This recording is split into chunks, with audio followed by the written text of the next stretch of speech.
Podcast Everyday Hero. Este é o podcast que vais querer ouvir sobre o mundo do trabalho. Procuras emprego? Não sabes como pedir um aumento? Estas e outras dicas quinzenalmente no Podcast Everyday Hero da Randstad Portugal. Olá, sejam bem-vindos ao Podcast Everyday Hero. Hoje vamos falar sobre um tema que acredito que todos os profissionais gostam de saber. Como é que devemos planear reuniões mais curtas e produtivas? Comigo eu tenho a especialista para falar sobre este tema, a Filipa Tavares. A Filipa é Project Manager e PMO na Randstad. Olá Filipa, bem-vinda. Olá Sofia e olá a todas e a todos que nos estão a ouvir. Filipa, antes de mais, gostava que falasse um bocadinho sobre ti. Então, eu estou na Randstad Portugal há 1 ano e meio, sensivelmente. Sou gestora de projeto, como a Sofia já me apresentou, e estou na equipa de PMO. Quanto ao meu percurso profissional, já fiz gestão de projeto anteriormente, também passei pela gestão de produto, Product Owner, estratégia de design e, curiosamente, comecei com o design de moda. Ok. E passaste aqui para a gestão de projeto. Muito bem. Sim, que no fundo me deu bastantes alicerces para a gestão de projeto, ok? Enquanto estava responsável por fazer desenvolvimento de coleções, tinha também fazer pesquisa de mercado, estruturar, perceber conceitos, falar com fornecedores, fazer planeamento, garantir agendas, contactos, até ao fecho do projeto em si. No fundo é aquilo que eu faço aqui na Randstad quando faço a gestão de projeto, garantir que todo este ciclo de vida do projeto seja garantido desde a parte da ideia, passando pela avaliação, planeamento, implementação e o fecho do projeto em si. Muito bem. Eu acho que só falta o teu fun fact. Bom, eu não sei se devia contar este meu fun fact. Eu acho que sim. Não quero ser mal interpretada, mas isto se calhar tem a ver um bocadinho com a minha personalidade de ser um bocadinho às vezes ansiosa e querer as coisas rapidamente resolvidas, e um dia fui convocada para uma entrevista de emprego e o que aconteceu é que eu fui no dia anterior à hora marcada, que seria no dia seguinte, com tudo planeado, com tudo preparado, e lá estava eu um dia antes. As pessoas eram bastante simpáticas, muito low profile, acharam muito engraçado, e tão engraçado que acharam que arranjaram maneira de me fazer entrevista no próprio dia. Portanto, acabou por correr bem. Acabou por correr bem, é verdade. Filipa, eu acho que o teu fun fact acaba por encaixar no que falamos hoje, não é? Porque tem tudo a ver com preparação, planificação, processo, portanto, está tudo aqui dentro do tema. Para introduzir aqui esta parte das reuniões curtas e produtivas, que é o sonho de qualquer pessoa que trabalha e que tem reuniões todos os dias, nós temos sempre um calendário cheio, já pensámos, de certeza, isto podia ser um e-mail. E, portanto, eu pergunto como é que nós podemos gerir as reuniões para que sejam mais curtas e que pelo menos tenham aqui um objetivo conciso sempre, que eu acredito que não aconteça sempre. Pois, em relação a esse tema, assim, não há nenhuma receita milagrosa que resolva tudo. Isto depois depende também da organização, do quanto tu vais conhecendo a organização, como te vais adaptando a ela, às pessoas, e como é que tu consegues então reduzir esse número de reuniões por semana. Porque é uma excelente estratégia para nós conseguirmos aumentar quer a produtividade, quer ganharmos tempo para outras atividades que são necessárias para o nosso dia-a-dia. Claro. Sofia, uma reunião é uma forma de comunicação essencial para qualquer organização. E eu sou defensora que elas existam porque acabam por ser um meio de encurtar o caminho e não de dispersar as forças, se forem bem organizadas e se forem bem geridas. Elas são excelentes para permitir um trabalho colaborativo e interativo entre todos aqueles que estão envolvidos. Por isso eu considero que uma reunião é efetivamente uma ferramenta de trabalho bastante importante para alcançar objetivos, sendo utilizada de uma forma estratégica e eficiente. Claro. Mas há aqui um senão, não é? Muitas das vezes uma reunião torna-se um obstáculo à produtividade. E não sei se sabes, Sofia, mas existem vários artigos, vários estudos e publicações, nomeadamente na Harvard Business Review, em que mais de 70% dos diretores e gestores consideram que a parte das reuniões em que participam não são eficientes nem produtivas. E isto, como a organização, acarreta custos elevadíssimos, não é? Para além de ter um impacto negativo, quer no foco, não é? E quer no rendimento e no bem-estar das suas pessoas, não é? Quantos de nós saímos às vezes a uma reunião e pensamos, bem, porque é que eu estive aqui? Exato, o que é que eu estive ali a fazer? O que é que eu estive aqui a fazer, não é? É por isso que, na minha opinião, nós antes de agendarmos uma reunião, e tu até já referiste bem, nós devemos fazer sempre uma avaliação se ela é possível ser resolvida através de um e-mail ou de uma mensagem instantânea, ou até mesmo através de um telefonema para certas pessoas que podemos ou que nos podem ajudar a desbloquear alguma situação. Por isso é que, se nós fizermos esta avaliação, em que entendemos a pertinência do tema, daquilo que queremos abordar numa reunião, entendemos quais pessoas deverão ser convocadas e porquê, o período de duração dessa reunião e o conteúdo e o tema e documentação que serão necessários, nós vamos ter mais certezas se efetivamente é necessária a reunião. Claro. E sendo necessária, chegamos a essa conclusão, então é tempo de preparar para que ela seja produtiva e eficaz. Ok, que não acontece muitas vezes, não é? Acabamos por marcar uma reunião e às vezes nem sequer há essa preparação. É verdade, mas nunca tiveste a sensação que quando vais para esse tipo de reunião, ela não cumpre uma agenda ou saímos sem uns próximos passos bem definidos? Sem dúvida. Eu também sinto às vezes isso, toda a gente já o sentiu. Por isso é que é importante que nessa fase de preparação nós tenhamos ou consigamos estruturar muito bem uma agenda. Quais são os objetivos, quais são as ações, quais são os temas que devemos informar ou comunicar, se existe ou não uma lista de decisões que deverão ser tomadas durante a reunião, e se for o caso, disponibilizar já essa documentação previamente a quem irá ser convocado. Certo. E há uma coisa muito importante na fase da preparação, é a questão da duração da reunião. Eu sou da opinião que nós não devemos ter reuniões para lá de mais de 30 minutos. Quando eu numa fase de preparação percebo que vou precisar de mais de 30 minutos face à agenda que eu tenho, então é porque eu vou ter necessidade talvez de partir em várias sessões, se calhar, com tipologias diferentes de reunião, ok? Não querer fazer tudo numa mesma. Ou se eu perceber que tenho uma equipa muito grande, vou fazer um planeamento, eu se calhar não vou conseguir fazer planeamento com toda a gente, nem todos vão ser precisos, e partem várias sessões em que existe primeiro um planeamento mais macro, para todos ficarem por dentro, ok? E depois vou trabalhando em nichos. Ok. E aqui tem a ver com a parte de escolher então estrategicamente os intervenientes, perceber quais são as pessoas necessárias ou os representantes delas, para que não tenha que vir toda a gente. E pronto, e aqui na parte da preparação acho que está-nos mesmo só apenas a faltar a parte de validar a disponibilidade dos participantes, enviar a convocatória com antecedência, não é? Com a agenda, os objetivos, o título já deverá, na minha opinião, sugerir qual é a tipologia de reunião e o contexto mesmo. E no caso de termos uma apresentação ou termos alguma documentação, disponibilizar já. Ok.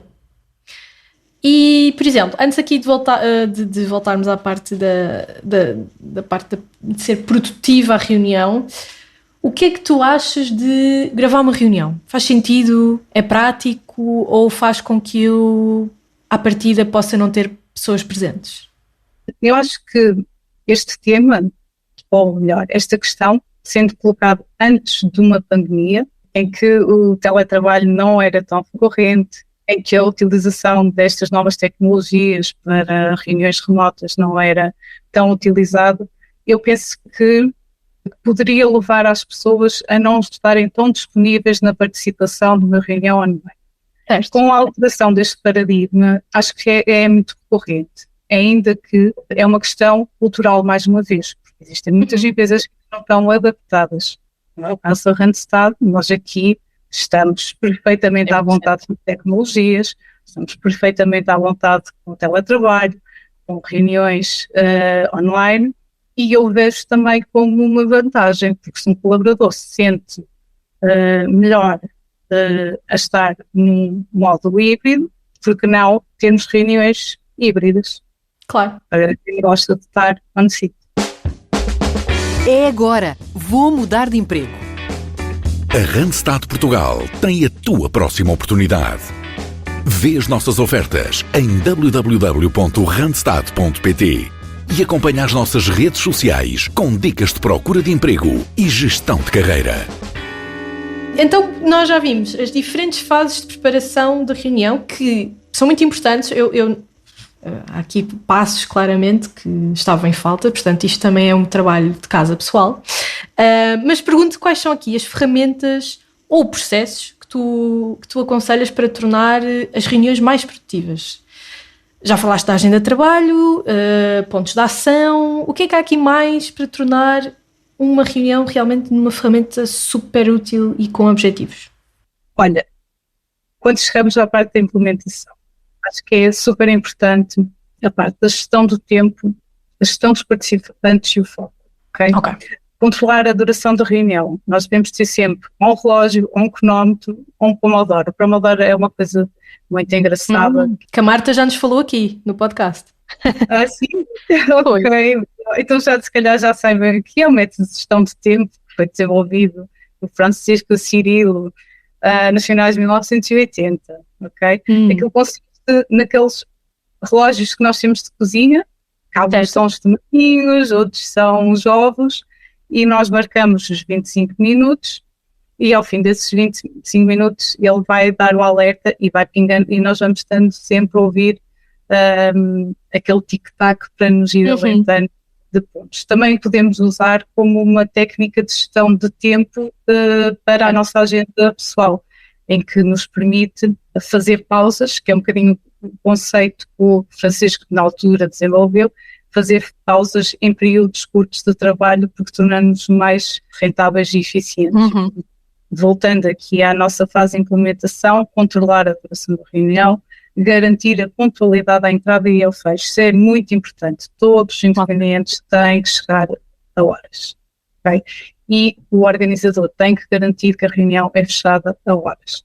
E depois a parte da gestão dos participantes, porque todos deverão ter voz. Okay? Se nós preparamos previamente a reunião, enviamos a documentação e tudo o que é necessário, então tem que haver abertura para todos participem, porque se foram convocados, têm algum contributo a trazer. E o foco na agenda, ou seja, ao máximo temos que cumprir a agenda. Depois apresentava então a agenda, a fazer o ponto de situação das ações definidas na sessão anterior, se for o caso, nós temos que ver o que é que foi feito, o que é que não foi, o que é que foi cumprido, se temos de voltar a calendário, definir próximos passos, lista de tarefas com responsáveis, datas de entrega definidos e analisar se é necessária uma próxima reunião. E como fechamos então a nossa reunião com todos os participantes, com um resumo muito rápido, garantir que não existem dúvidas ou temas por entender e reforçar as decisões que foram tomadas em equipa, nomeadamente as ações, datas e entrega. E chegamos à fase que, pronto, a nossa reunião acabou, pensamos nós habitualmente, mas não. Quem organizou deve sempre garantir que num pós-reunião faz um follow-up aos participantes. Certo.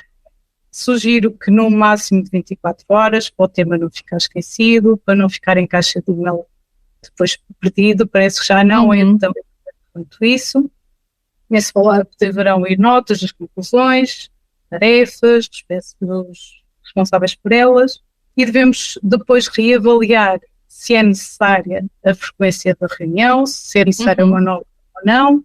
No caso de ser nova, passamos aqui outra vez da nova apresentação, e a título pessoal deveremos sempre reavaliar o nosso calendário e priorizar as reuniões que efetivamente são mais importantes.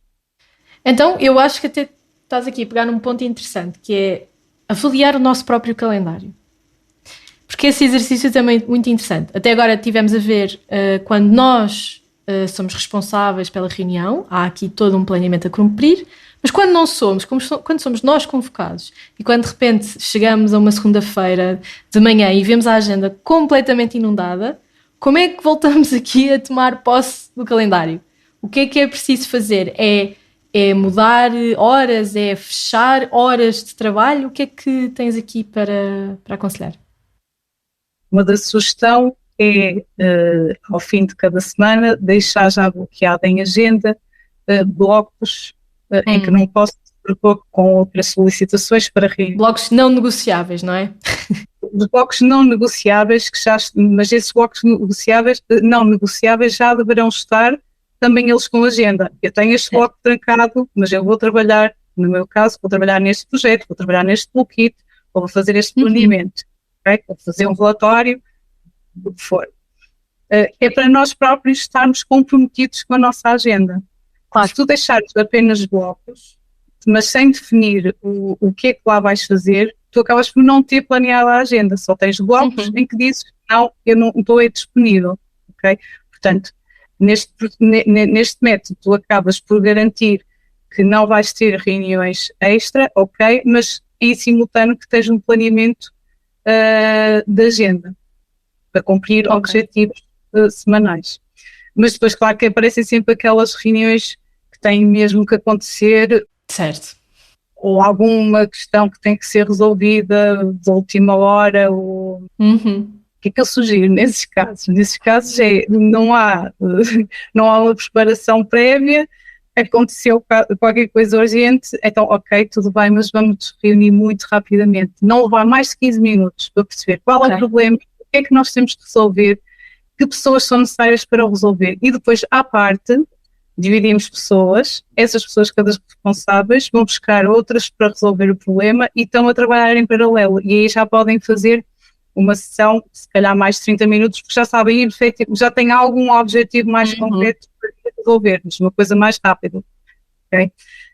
Existem alguns tipos de reuniões que sustentam estas situações de resolver problemas ou constrangimentos rápidos. Um exemplo delas é o stand-up meeting, que vem das metodologias da Agile, ok? Para estar 15 minutos, muito focado, e depois separar grupos e trabalhar o problema. Sim. E depois, se tivermos todos, imagina, se tivermos todos presencial, é 15 minutos dentro de uma sala muito fria. Ok. Não é? Existe mesmo a urgência de isto tem que acabar porque já ninguém aguenta aqui, vamos a ficar-nos muito naquilo que temos que perceber, que é para depois ir resolver e trabalhar sobre o tema. Ok, parece-me interessante. Aqui o objetivo é rapidamente chegar à conclusão da reunião, não é? E não haver aqui follow-ups. Exatamente, sim, nestes casos sim. Mais alguma sugestão, mais algum processo? Não sei, eu tinha um desafio e o meu desafio é experimentarem fazer a mesma tipologia de reunião que habitualmente fazem. Por exemplo, uma reunião, dá-me um exemplo, se viesse uma habitual que tu faças. Olha, por exemplo, eu faço um ponto de situação semanal e eu achava já que era um grande gênio por ter encurtado de 1 hora para 45 minutos. Portanto, eu nem sequer estou no início do processo. Portanto, o que é que me aconselhas? Sim, primeiro quero-te dar os parabéns por já teres conseguido encurtar 15 minutos. Ok, pronto. Eu espero que com algumas das sugestões que fui dando, que consigas então reduzi-la para 30 minutos. É o desafio que eu te proponho, não é? Perfeito. E não faço agenda, portanto também deveria fazer agenda, não é? Sim, e segui-la mesmo, conforme, ou seja, a agenda deverá já estar organizada conforme os passos a seguir. Porque assim tu vais ter aquele foco, há desvios de conversa ou de temas e consegues puxar os participantes para o ponto 1 ou 2 ou 3 conforme tu estejas. Ok, boa. Vais-me contar. Vou, que isto agora é trabalho de casa. E até te sugiro uma outra coisa, a ti e a quem nos está a ouvir. Então, é ler um livro que é do Kevin Hoffman, é o Meeting Design for Managers, Makers and Everyone. Portanto, não há desculpas. É o carro e a pessoa. E ele usa uma frase muito engraçada, que é, assim, uma tradução para português muito rápida. As más reuniões são uma escolha. Ok, boa. Acho que aqui com o livro dele também vamos aprender a ter abordagens para preparar reuniões mais produtivas e eficazes. Muito bem, parece-me bem. Vou ler. E pronto, olha, e deixava só aqui mais uma coisa, assim, para nós nos rirmos um bocadinho, que se desse até podíamos passar aqui, não sei, que é um videozinho da Porta dos Fundos que se chama Reunião. É cerca de 1 minuto e meio e retrata tão bem aquilo que todos já nós passamos. E eu às vezes revisito quando sinto que as pessoas não ficaram tão felizes como eu gostava numa reunião minha, para distrair e para me relembrar que há sempre formas de fazer melhor todos os dias e de deixar aqueles que estão connosco mais felizes. Muito giro, muito bem. Eu acho que sei qual é, mas acho que também agora a seguir vou voltar a ver. É muito giro. Filipa, este episódio sai daqui um trabalho de casa muito prático, muito bom. Até isto acaba por ser também, este podcast é para todos, mas eu estou aqui a aprender imenso. Esta preparação de reuniões, nós estamos tão habituados a reunião ser já uma ferramenta habitual que nem paramos para pensar que há aqui passos importantes e, portanto, tu fizeste aqui uma reflexão muito importante. Obrigada, Sofia. E eu todos os dias também estou a aprender. Filipa, muito obrigada por ter estado aqui comigo hoje a falar sobre este tema. Obrigada, Sofia, pelo convite e à Randstad Portugal, e um excelente dia para todos e todas que nos estão a ouvir. Obrigada, Filipa. Obrigada também a todos os que nos ouvem. Já sabem que temos episódios de 2 em 2 semanas, têm muitos temas para revisitar e encontramos-nos daqui a 2 semanas. Muito obrigada.